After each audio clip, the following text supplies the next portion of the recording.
Donde los árboles cantan. Laura Gallego García. A Rafa Beltrán, con cariño y agradecimiento, por introducirme en el mundo de caballerías, magia y aventura que inspiró esta novela. Larga vida a don Belianís. Primera parte.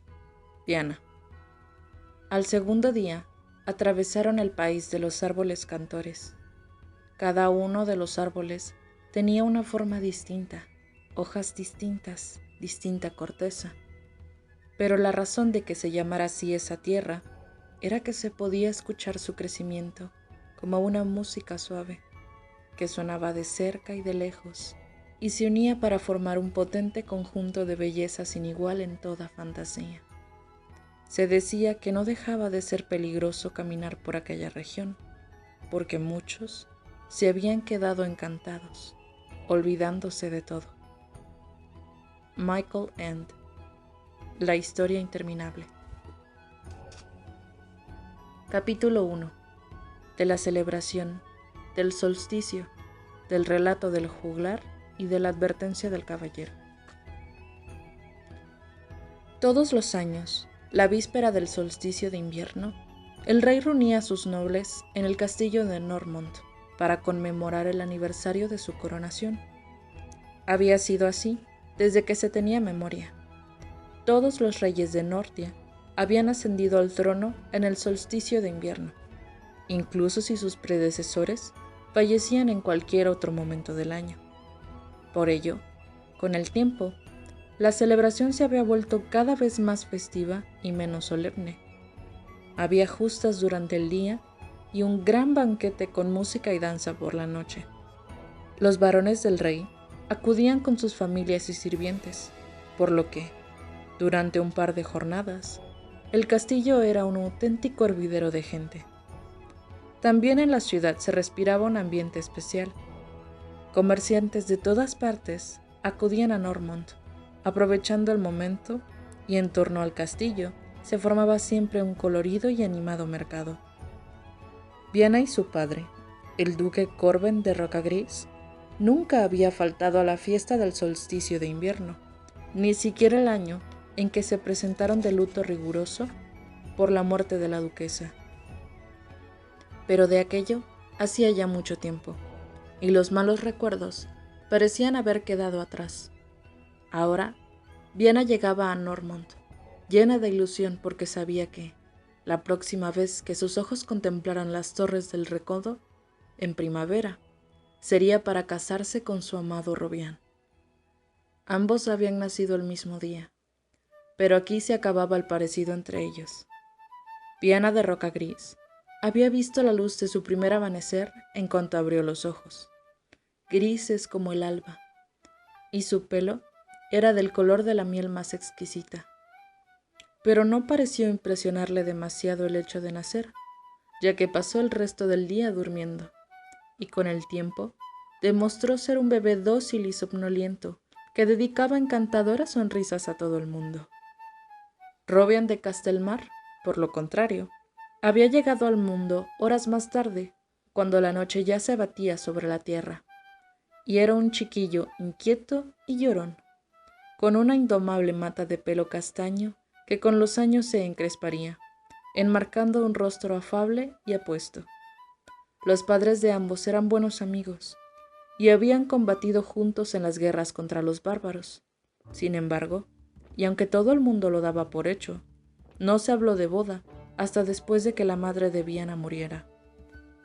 En aquel solsticio de invierno, en el que Viana y su padre habían ido a la corte vestidos de luto, éste había confesado que se veía incapaz de tomar otra esposa que sustituyera a su adorada Sidelia. Como no tenía hijos varones, ni intención de engendrarlos con otra mujer, la opción más lógica era comprometer a Viana con el joven Robián y unir así los dominios de ambas familias. Viana recordaba aún el momento en el que el rey Radis había dado su beneplácito al compromiso. Sus ojos habían buscado los de Robián, que se alzaba junto a sus padres, muy serio, al otro lado de la sala.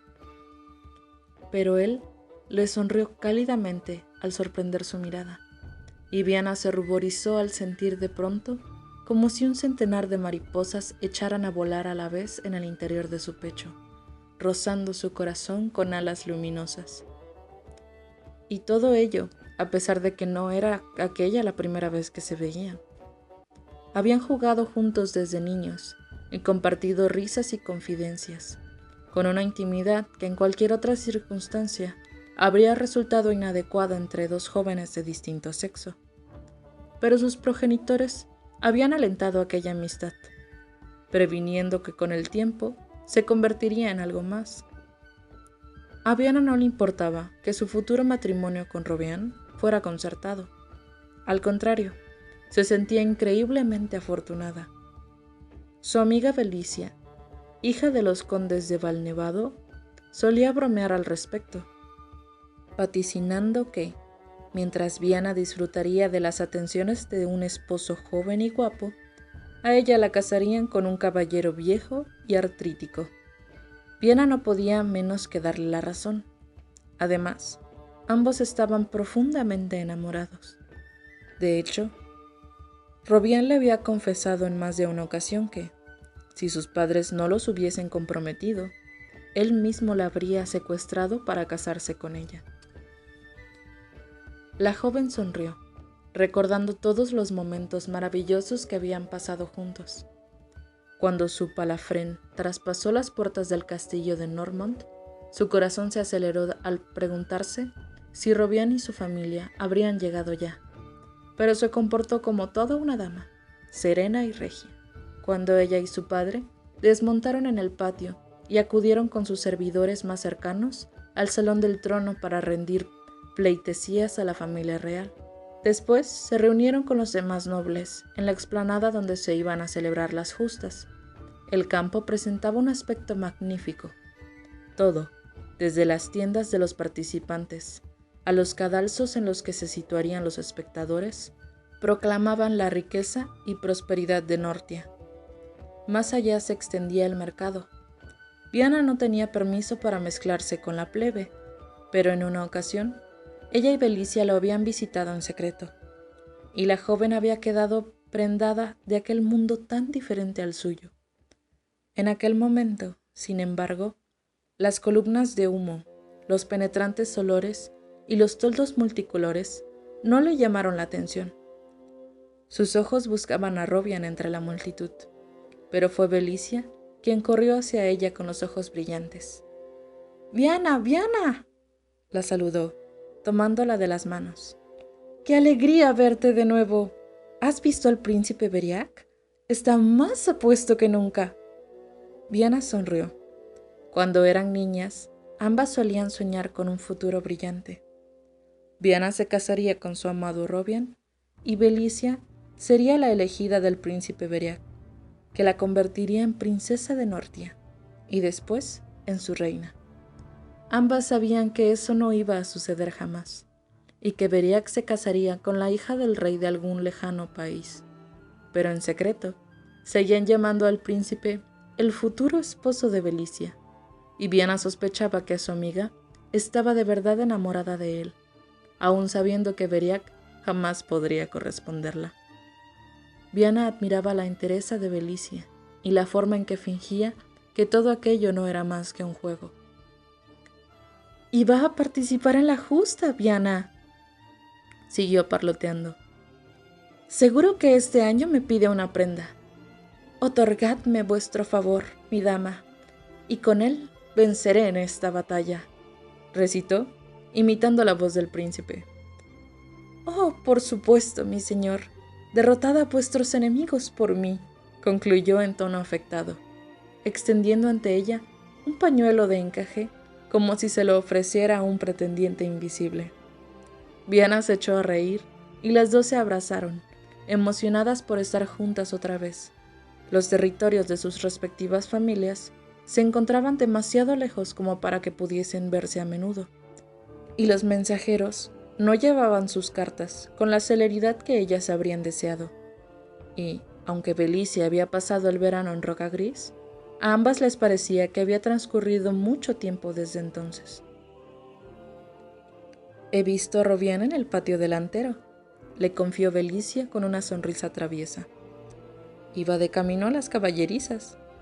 El corazón de Viana empezó a latir como un corcel desembocado. «Anda, ve», le animó su amiga. «Nos encontraremos después, en el palco». Viana corrió hacia las cuadras. Ante los gestos de desaprobación de algunas viejas damas y la mirada benevolente de su padre, se topó con Robián cuando éste salía de los establos, y se lanzó literalmente a sus brazos. El muchacho la sujetó por la cintura y la alzó en volandas. Ante las exclamaciones de sorpresa de Viana, después la tomó de la mano y tiró de ella hasta llevarla a un rincón más apartado, lejos de miradas indiscretas. «¡Viana!», exclamó, con los ojos brillantes de alegría. «¿Cómo te he echado de menos?» «Y yo a ti», susurró ella. Los dos se fundieron en un beso apasionado. A Viana no le importó que Robián oliese a sudor, a cuero y a caballo. Había cabalgado desde muy lejos para llegar hasta allí. «Es extraño», le dijo. «Tengo la sensación de que pasábamos más tiempo juntos cuando éramos niños que ahora que estamos comprometidos». «Entonces las cosas serán más sencillas», respondió Robián con un suspiro pesaroso. «Pero ya soy casi un caballero y tengo responsabilidades en Castelmar. He de aprender a administrar el dominio porque, algún día, será mío». «De los dos», corrigió Viana, radiante de felicidad al pensar, una vez más, en su futura vida en común. Robián asintió, sonriente. «Pero después de la boda, estaremos juntos para siempre», le prometió. La muchacha hundió los dedos en el cabello rizado de Robián y, sin poder resistirse a la tentación, lo besó de nuevo. Él rió, sorprendido por su audacia, pero correspondió su beso. Y justo entonces sonaron las trompetas, llamando a las justas. Robián suspiró y se separó de su prometida, contrariado. «Ve», lo animó ella. «Es tu oportunidad para demostrar a todo el mundo que mereces ser armado caballero». El muchacho sonrió. Ambos sabían que tendría que hacerlo muy mal en las justas para que el rey cambiase de idea al respecto. Aquella tarde, el príncipe Beriac recibiría las armas, y otros jóvenes, entre los que se encontraba Robián, serían armados junto a él.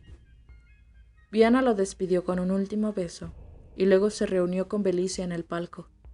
Allí saludó también a la duquesa de Castelmar, su futura suegra, y a Rinia, la hija de ésta, de 6 años. Ambas estaban muy pendientes del torneo, en el que participarían Robián y su padre, el duque Landan. No tardó en dar comienzo la competición. Viana ató una prenda a la lanza de Robián cuando éste se lo pidió, y lo vio marchar, admirando el magnífico porte que presentaba a caballo. El príncipe Beriac pidió el favor de la reina, para desencanto de Belicia. «Bueno, no es tan grave», le cuchicheó a Viana. «Mientras sea su madre y no una princesa cualquiera». Las dos rieron discretamente. Todos disfrutaron mucho de aquella jornada. Robián tuvo una actuación extraordinaria, e incluso llegó a golpear al príncipe en el último encuentro. Y, para finalizar, el mismo rey Radis se hizo armar para romper una lanza con su hijo. Fue uno de los duques del sur quien se alzó con la victoria en el torneo, pero los jóvenes lo habían hecho muy bien. El rostro de Viana resplandecía de orgullo al contemplar a Robián, y no dejaba de repetirse que era muy afortunada. «Ah, sí, ha sido una buena justa», afirmó el duque Coven, «pero los combates eran mucho más emocionantes en la época del conde Urtek». «¿Quién es el conde Urtek?», preguntó Viana con curiosidad. «Era el mejor guerrero que ha tenido nunca Nortia», respondió su padre, complacido por su interés. «Fue el maestro de armas del rey, y se convirtió en su mano derecha en las guerras contra los bárbaros. De eso hace ya mucho tiempo, y en aquel entonces nuestro soberano era muy joven. ¿Quién sabe lo que habría pasado si no hubiese tenido a Urtek de Monteferro a su lado para guiarlo en aquella época oscura?», añadió, bajando un poco la voz. «Ah», respondió Viana impresionada. «¿Y qué ha sido del conde Urtek?» El duque entornó los ojos. «Murió», dijo simplemente. Había tal pozo de amargura en su voz que Viana no se atrevió a preguntar más. La celebración continuó en el interior del castillo. El príncipe Beriac y los jóvenes nobles fueron armados caballeros al caer la tarde en una solemne ceremonia. Viana contempló a Robián mientras se ceñía una espada que había pertenecido a su abuelo y se inclinaba ante el rey para recibir su bendición. Aquello era un paso más en el camino de su futura felicidad. Oficialmente, Robián era ya un hombre y, como tal, podía tomar esposa.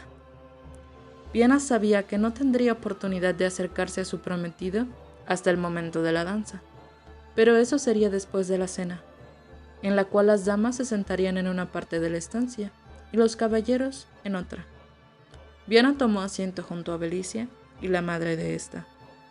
Pronto, los criados comenzaron a traer platos, mientras los invitados del rey comentaban con alegría los sucesos de la jornada y el vino corría generosamente. Se sirvieron pastelillos de piñones, crema de guisantes, perdices escabechadas, cochinillos asados, potaje, cordero a la miel. Cuando sacaron el guiso de carne de buey, Viana estaba tan llena que dejó de prestar atención a la cena para charlar con Belicia. Las dos contemplaban disimuladamente a los jóvenes caballeros, aparentando disfrutar de la música que amenizaba la velada. Robián y Viana intercambiaron miradas repletas de ternura y tuvieron que soportar por ello las burlas cariñosas de sus compañeros. Pero a ninguno de los dos le importó. Ambos ardían de deseos de que comenzara el baile para estar juntos otra vez.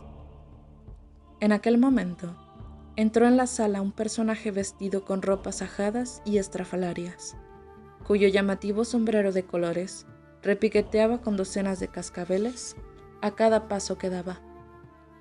El hombrecillo se plantó ante el rey y le dedicó una ostentosa reverencia en la que la punta de su nariz casi rozó el suelo. «Saludos, Majestad, señor y monarca de las tierras del norte», dijo, con una voz serena y solemne que contrastaba con su disparatado atuendo. Nadie se burló de él, sin embargo. Por el contrario, los nobles celebraron su llegada con vítores y aplausos. Viana también batió palmas, encantada. Todos conocían a Oki, el juglar, y lo respetaban profundamente porque, pese a su aspecto chistoso y sus modales festivos, nadie sabía tantas historias y canciones como él, ni las interpretaba de igual modo. Oki no pertenecía a la corte del rey Radis. En realidad, Oki no pertenecía a ningún lugar. Distaba mucho de parecerse a los estúpidos bufones que entretenían a otros monarcas con payasadas. Oki era un espíritu libre que viajaba de un lado para otro, aprendiendo historias. Tenía algo de pícaro, algo de comediante, algo de explorador, algo de brujo y algo de mercader. Había quien decía, incluso, que su baja estatura y sus ojillos vivaces sugerían que algunas gotas de sangre de duende corrían por sus venas. Pero nadie habría podido decir con seguridad si era cierto o se trataba de un cuento más, inspirado en las leyendas que él mismo relataba. Oki no rendía cuentas a nadie y, sin embargo, nunca se perdía las celebraciones del solsticio de invierno. «Cuéntanos historias de la batalla de Piedra Fría, Oki», bramó uno de los guerreros. «No», lo contradijo otro. «Mejor cántanos los himnos de Lorel Orgut y sus 7 bravos compañeros». «Este año toca una balada de amor, Oki», intervino Belicia con picardía.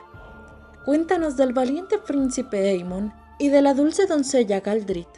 Un sonoro coro de carcajadas acogió su petición, mientras Viana sentía que se ruborizaba. Todos sabían que la historia de Aemon y Galdrit era un relato muy picante. Pero Oki alzó una mano con serenidad, y se hizo el silencio de inmediato. «Mis señores», dijo, Mis hermosas damas, añadió, con una galante inclinación hacia la reina y el resto de mujeres. Hoy hay luna nueva. Es noche de brujas y espantos, de milagros y maravillas. No es, pues, una historia de amor o de batallas lo que he venido a relatar aquí. Inspiró profundamente, volvió a colocarse el sombrero y alzó su viejo bastón con gesto teatral. Hasta el rey estaba pendiente de cada una de sus palabras. No, prosiguió Oki. Hoy ha llegado el momento de hablar de los misterios del gran bosque. Hubo un murmullo de temor entre los comensales. Viana reprimió un escalofrío. El gran bosque se extendía por toda la zona occidental de Nortia y delimitaba el reino, de la misma forma que el océano establecía la frontera oriental. En los mapas era una inmensa mancha oscura que se sabía dónde comenzaba, pero no dónde terminaba. Nadie que se hubiese atrevido a explorarlo había regresado para contarlo. Según las leyendas, todo tipo de monstruos y extrañas criaturas recorrían sus umbrios senderos. El gran bosque, se decía, era refugio de troles y trasgos, de brujos y hechiceras, de hadas y elfos, de espectros y fantasmas. Se cernía, silencioso, como una sombra amenazadora en el horizonte de Nortia, y era un territorio ignoto e incómodo al que los sucesivos monarcas del reino habían dado la espalda, fingiendo que no existía, como si de una infranqueable cadena de montañas se tratase.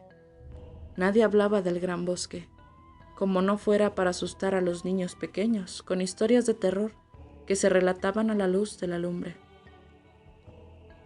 Todos los muchachos habían fanfarroneado alguna vez con la posibilidad de internarse en él y desvelar sus misterios, pero ninguno había osado pasar más allá de la tercera fila de árboles.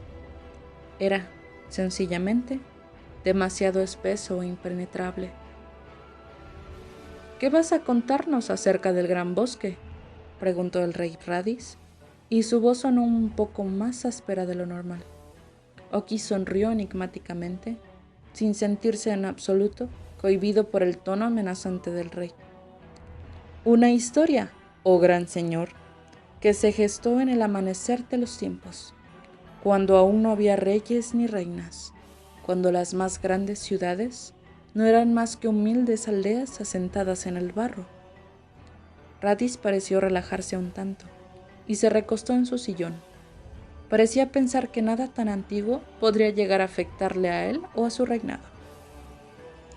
En aquel entonces, prosiguió Oki, y Viana tuvo la sensación de que habría continuado de todas formas, aún sin el permiso tácito del rey. Nortia no existía como tal, pero el gran bosque ya era el gran bosque. Sin embargo, las personas no lo sabían, porque aún no había llegado hasta él. Habitaban en tierras más meridionales, de clima benigno, de largos veranos y suaves inviernos. Pero un día, a finales del otoño, un viajero cruzó por primera vez el turbulento río Piedra Fría y se adentró en las anchas llanuras que hoy conforman vuestro reino. Se trataba del último vástago de un clan que había sido destruido por sus rivales. Mientras él siguiera con vida para reclamar su herencia, sus enemigos no dejarían de buscarlo, y por esta razón se había visto obligado a escapar a un lugar donde nadie pudiera encontrarlo, lejos de toda tierra conocida, más allá de los límites que señalaban los mapas. Tenía ante sí un futuro incierto, pero dejaba atrás una muerte segura, y por eso no vaciló en vadear el río y proseguir su camino hacia el mundo frío e inhóspito que lo aguardaba al otro lado. Ciertamente era un hombre intrépido, pero no un loco. Por eso se detuvo al borde del gran bosque y contempló con temor las altas copas de los árboles. las sombras imposibles que bailaban en la espesura, el laberinto de sinuosas sendas que se perdían en la oscuridad. No osó internarse en él, aunque sospechaba que sus enemigos jamás lo encontrarían allí. Resolvió, por el contrario, proseguir su camino hacia el norte, rodeando el gran bosque. Probablemente fue el primero que lo llamó de ese modo, y buscar fortuna en tierras más septentrionales. Acampó, pues, al borde de la espesura, decidido a no dejarse atemorizar por los extraños sonidos que surgían de ella. Tomó una cena frugal y curó sus pies llagados de tanto caminar, y cuando ya se disponía a echar una cabezada antes de continuar su huida, hete aquí que se le acerca una figura encorvada desde la oscuridad. Un murmullo de inquietud recorrió la sala. Oki dejó que su audiencia se hiciera preguntas sobre la identidad del misterioso visitante, pero solo durante un momento. Después, prosiguió, imitando con gran acierto las voces de sus personajes. ¿Quién va? Solo una pobre anciana que se ha perdido por estos parajes, mi señor. ¿Y de dónde vienes, mujer? Oh, no de muy lejos, señor, no de muy lejos, pero tengo hambre y frío. ¿Me permitiríais compartir vuestro fuego y vuestro pan por una noche? El viajero dudó de las palabras de la mujer, porque sospechaba que no había ninguna aldea cerca. Sin embargo, movido a compasión, aceptó finalmente a la anciana junto a su fuego y le tendió un mendrugo pan y el poco queso que le quedaba. Después de tanto tiempo huyendo en solitario, agradeció un poco de compañía humana, aunque fuera la de una vieja repulsiva como aquella. Porque, en efecto, nobles amigos, la anciana era indescriptiblemente fea, subrayó Oki ante los gestos espantados de su auditorio. Su rostro arrugado estaba lleno de verrugas, su nariz era peluda y ganchuda, y estaba tuerta de un ojo. Apenas unos cuantos cabellos grises y desgreñados adornaban su cabeza, y su cuerpo, seco y raquítico como una pasa, se mostraba horriblemente torcido. La vieja sonrió, mostrando sus únicos 4 dientes, al contemplar la expresión asqueada de su benefactor. La vida no me ha tratado bien, mi señor, y espero no estar abusando de vuestra generosidad, si os pido que me permitáis tenderme a vuestro lado esta noche. ¿Entonces sí era una historia de amor?, exclamó de pronto Belicia, arrancando una carcajada de la concurrencia, pero se cayó enseguida, cuando Oki la fulminó con la mirada. Había olvidado algo muy importante acerca del gran juglar. Detestaba que lo interrumpiera. Si os pido que me permitáis tenderme a vuestro lado esta noche, continuó Oki, cuando las risas se apagaron, porque hace mucho frío y mis pobres huesos me duelen mucho. El viajero iba a negarse, pero de nuevo se sintió conmovido. Haz lo que quieras, mujer, dijo. Se envolvió en su capa y se echó junto al fuego. Pronto sintió que la vieja se acurrucaba a su espalda. Oía su dificultosa respiración, sentía sus cabellos haciéndole cosquillas en la nuca y hasta podía oler su aliento putrefacto. Sin embargo, no dijo nada. Cerró los ojos con fuerza, se arrebujó todavía más en su manto y trató de dormir. Le resultó difícil, porque la mujer no dejó en toda la noche de roncar, toser y lanzar ventosidades. Pero nuestro fatigado caminante no tuvo valor para echarla de su lado, pues la noche era en verdad muy fría. Por fin se durmió cuando faltaban ya pocas horas para el amanecer. Cuando se despertó, cansado y entumecido, no vio a la vieja por ningún sitio. Desconcertado, recogió sus cosas y fue a asearse al arroyo. ¿Y cuál no sería su sorpresa cuando, al asomarse al agua, vio en su reflejo el rostro de una joven extraordinariamente bella que le sonreía alentadoramente. ¿Quién sois vos, hermosa doncella, y qué hacéis dentro del agua? ¿Sois acaso una visión o un delirio de mi extenuada mente? Soy, respondió ella, la vieja a la que tan amablemente disteis cobijo anoche. Los comensales no pudieron reprimir exclamaciones de sorpresa. Viana, en cambio, había anticipado aquel desenlace. Su madre le había relatado muchos cuentos populares cuando era niña, y en algunos de ellos, los seres mágicos se presentaban ante el héroe bajo apariencia humilde para probar la bondad de su corazón. Ahora le ofrecerá un premio por su compasión, se dijo. El caminante no podía creer las palabras de aquella hermosa mujer, continuó Oki. Pero, ¿cómo es posible que hayáis cambiado tanto de la noche a la mañana?, le preguntó. Ella rió, como se ríe el arroyo cuando baja desde las altas montañas.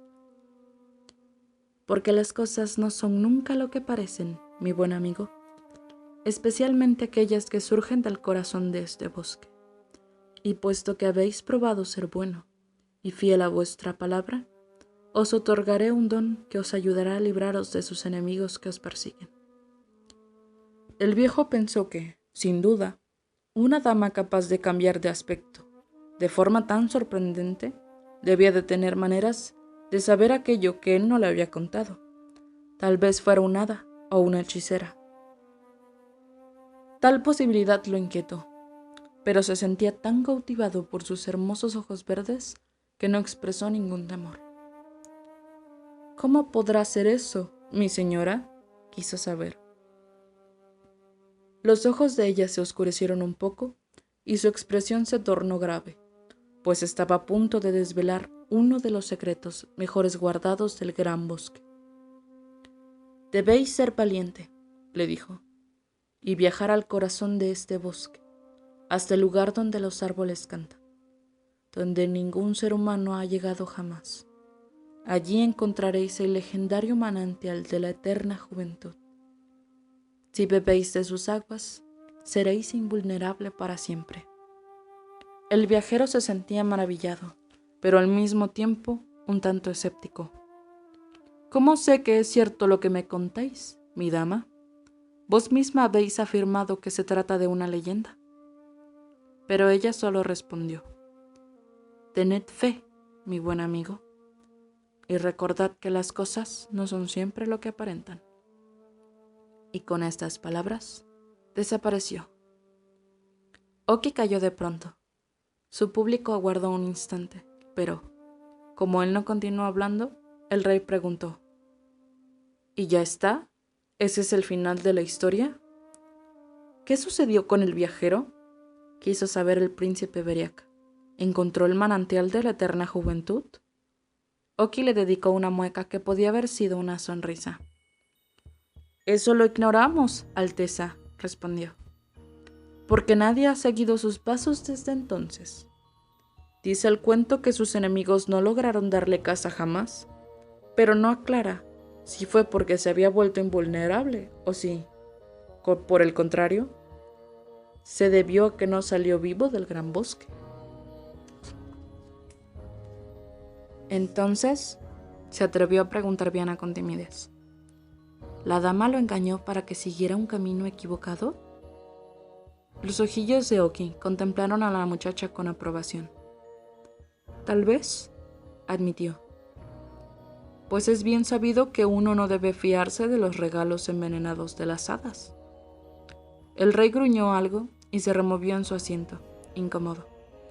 Parecía claro que el final del relato lo había decepcionado. Sin embargo, ni siquiera él osó cuestionar al gran Oki. Cabeció, conforme, y elogió su actuación con una salva de aplausos.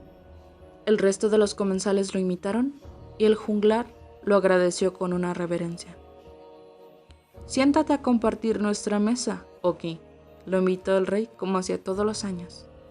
Y también, como todos los años, Oki declinó la propuesta. Me siento muy honrado por vuestra majestad, pero, si no es molestia, preferiría comer con la servidumbre. El rey no se ofendió. Antes que él, su padre había hecho el mismo ofrecimiento y recibido idéntica respuesta año tras año. De hecho, si algún día Oki aceptaba la invitación, él mismo sería el primer sorprendido. «Retírate, pues, con nuestro beneplácito», dijo, «y que se te sirva en las cocinas todo aquello que precises para saciar tu apetito, porque hoy, amigo Oki, te lo has ganado». También esta era una fórmula ritual, pero Viana intuyó que el rey no la pronunciaba de corazón, al menos no aquella noche. Oki volvió a inclinarse ante los nobles y abandonó la sala entre los vítores de los comensales. Viana pensó, con pena, que no volvería a verlo hasta el año siguiente.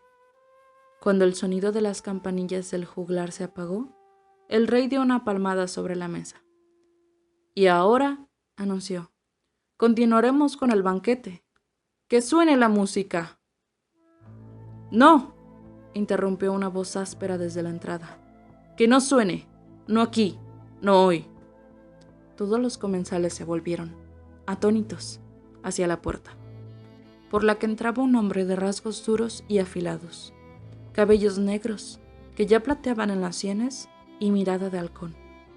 Viana lo observó con sorpresa, preguntándose quién era, ya que no recordaba haberlo visto nunca en la corte, y se estremeció al descubrir que le faltaba una oreja. Un recuerdo, quizá, de alguna de las muchas batallas que parecía haber librado. Su porte era noble y orgulloso, pero vestía desgastadas ropas de cuero, más propias de un cazador o de un montaraz. Llevaba una espada al costado, pero también un arco y un carcaj al hombro. «¡Lobo!», aulló el rey Radis, furioso. «¿Cómo te atreves a interrumpir de esa manera la celebración del solsticio?».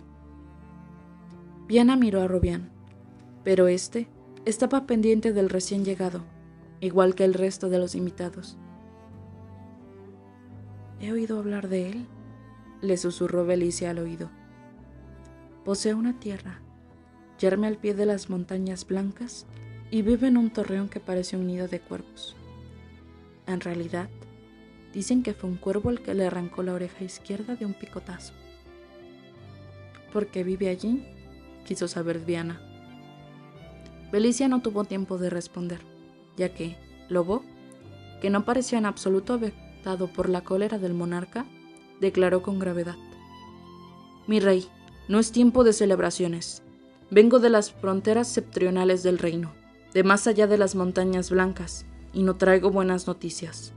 Los pueblos bárbaros han vuelto a unirse». La sala se llenó entonces de murmullos de consternación. Viana palideció. No sabía gran cosa acerca de los clanes bárbaros, puesto que ella aún no había nacido cuando la última guerra los expulsó definitivamente de Nortia.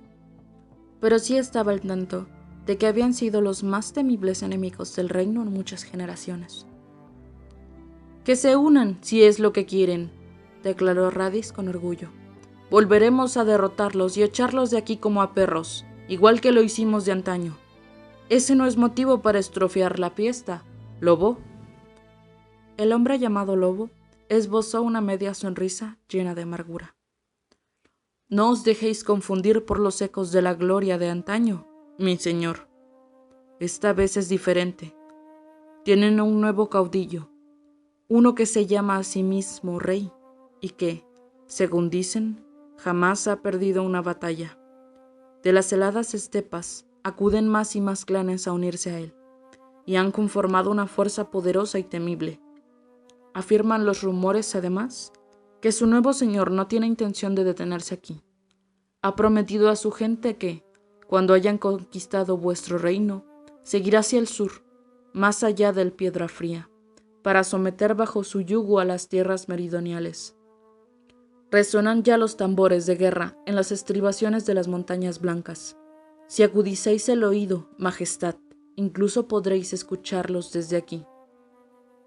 Los hombres del rey expresaron su opinión al respecto en un caos de juramentos, exclamaciones de ira e insultos hacia los bárbaros. Pero fue la voz de la reina la que se alzó por encima de los demás. Caballeros, que hay damas presentes. Ellos refrenaron su lengua, pero sus ánimos no estaban ni mucho menos calmados. No podemos permitir que los bárbaros vuelvan a cruzar las montañas. Y no lo haremos, por el honor de Nortia. ¡Por el honor de Nortia!, bramaron todos. Viana se había encogido en su asiento. También Robian había participado en aquel juramento, tan resuelto a luchar como cualquiera de los guerreros del rey. Un oscuro temor empezó a formarse en el fondo de su corazón. Pero, antes de que pudiera manifestarlo de alguna manera, el rey lo hizo por ella. Está decidido, pues, declaró. Señores, cuando terminen las celebraciones del solsticio, todos y cada uno de los caballeros a mi servicio regresarán a sus tierras, reclutarán a su gente y formaremos un ejército que plantará cara a los bárbaros cuando llegue la primavera. Los nobles rugieron mostrando su acuerdo. Viana, sin embargo, no podía dejar de pensar en sus planes de boda y en si se verían alterados de alguna forma. Notó entonces la mano de Belicia sobre su hombro. «Lo siento mucho», susurró su amiga, y Viana comprendió que no se casaría con Robian en primavera, porque él acababa de ser armado caballero, y tendría que partir a la guerra junto a su padre, como todos los nobles que habían jurado fidelidad al rey de Nortia. «Pero», empezó. Sin embargo, no pudo terminar la frase, porque la voz de aquel hombre al que habían llamado lobo retumbó en la sala. «En primavera será demasiado tarde. No hay tiempo para los preparativos, ni tampoco para las celebraciones. Debemos ponernos en marcha ya, y tal vez los frenemos antes de que crucen las montañas». Algunos de los caballeros se burlaron de su pretensión. Viana miró a su padre de reojo y descubrió que él, al contrario de los demás, mostraba una grave expresión. «¿Acaso no sabes qué día es hoy, lobo?», exclamó el padre de Robian. Y varios nobles se rieron a mandíbula batiente ante algo que les resultaba obvio. Pronto caerán las primeras nieves, y es bien sabido que el invierno no es tiempo de guerra. «Poco les importan las nieves a los bárbaros, Landan de Castelmar», replicó Lobo en un gruñido. «Viven en las tierras de los hielos perpetuos, el invierno no los detendrá. Jamás podrán cruzar las montañas blancas en esta época del año», concluyó el rey Radis con rotundidad. «No seas pájaro de mal agüero, Lobo, y regresa a tu torreón. Sabes que no estás invitado a las celebraciones del solsticio, pero, ya que te has tomado la molestia de venir hasta aquí, quédate si quieres a cenar antes de emprender el viaje de vuelta. Verás pasar a nuestro ejército camino del norte en primavera, y entonces reconocerás que tus temores serán infundados, y te arrepentirás de haber estropeado la fiesta de esta noche». Lobo sacudió la cabeza. «Lo lamentarás, Radis», masculló. «Lo lamentarás». Viana se quedó asombrado ante su insolencia. ¿Cómo osaba tutear a su soberano? El rey, sin embargo, apretó la mandíbula, pero no dijo nada. El resto de los nobles contemplaron al lobo con una expresión sombría, mientras éste daba media vuelta y abandonaba la sala, rezongando entre dientes. «¿Entiendes ahora por qué vive tan lejos de la corte?», dijo Belicia cuando Lobo se hubo marchado. «Es evidente que está loco». Viana tuvo lástima de él, y al mismo tiempo se sintió inquieta. ¿Y si tenía razón? ¿Y si en primavera ya era demasiado tarde para frenar a los bárbaros? Trató de apartar aquellos pensamientos oscuros de su mente. Quizá los rumores de los que hablaba Lobo no fueran otra cosa que rumores, y tal vez no hiciera falta que los caballeros del rey partieran en primavera. Y, en cualquier caso, nada aseguraba que Robian tuviera que marcharse. Enseguida volvió a sonar la música, y los sirvientes comenzaron a sacar más platos a la mesa. Sin embargo, a la hora del baile, la muchacha vio que su prometido estaba más serio de lo habitual. Se sentaron juntos durante uno de los descansos y Viana le preguntó sobre la guerra contra los bárbaros. ¿Tendrás que ir a luchar?, el joven afirmó con la cabeza. «Ahora soy un caballero del rey, Viana. Le he jurado fidelidad. y mi espada debe servirle allí, donde él la quiera. Viana tragó saliva. Rovián sonrió al ver su expresión abatida. Pero no sufras por mí, prosiguió. Hemos derrotado a los bárbaros en otras ocasiones, y lo haremos de nuevo ahora. Mira cuántos guerreros tiene Norte. Entre soldados y caballeros, somos mejores. Poseemos buenas armas, y hemos sido entrenados en la lucha desde niños. Cuando nos reunimos, formamos un ejército poderoso y bien organizado. Nada pueden hacer contra nosotros esos salvajes. Viana sonrió también, alentada por su confianza. Rovián le tendió de nuevo la mano para sacarla a bailar la siguiente pieza. Y Viana bailó y bailó, olvidando los cuentos de Oki sobre el gran bosque y las historias del lobo acerca de la amenaza que procedía del norte. Pero aquella noche, alojada en una habitación del ala de invitados del castillo, soñó con bárbaros aullantes y viejas hechiceras. Al despertarse, sintió frío y al mirar a través de la ventana, descubrió que había nevado sobre Northmont.